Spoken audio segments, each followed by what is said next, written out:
సికింద్రాబాద్ లో పోలింగ్ శాతం తగ్గిందన్నారు కేంద్ర మంత్రి కిషన్ రెడ్డి. ఓటింగ్ కు గంట సమయం కూడా లేదని త్వరగా వచ్చి ఓటు వేయాలని ప్రజలకు విజ్ఞప్తి చేశారు.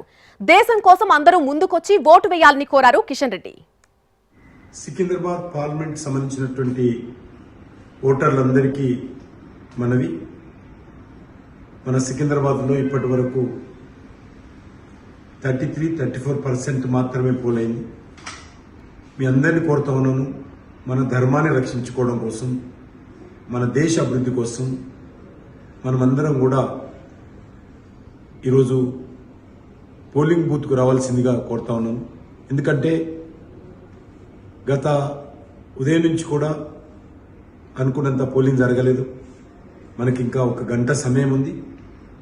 ప్రతి ఒక్కరిని కోరుతా ఉన్నాను, మీరు 6 గంటల లోపు మీకు వెళ్లాల్సినటువంటి పోలింగ్ బూత్లో వెళ్ళి నిలబడండి, మీ ఓటు హక్కు వినియోగించుకోండి.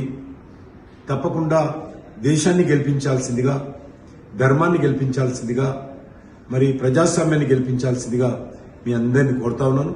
కాబట్టి తప్పకుండా పోలింగ్ బూత్కి వెళ్ళండి, మీ ఓటు హక్కు వినియోగించుకోవాల్సిందిగా మనవి చేస్తా ఉన్నాను. అందరికీ నమస్కారం. సికింద్రాబాద్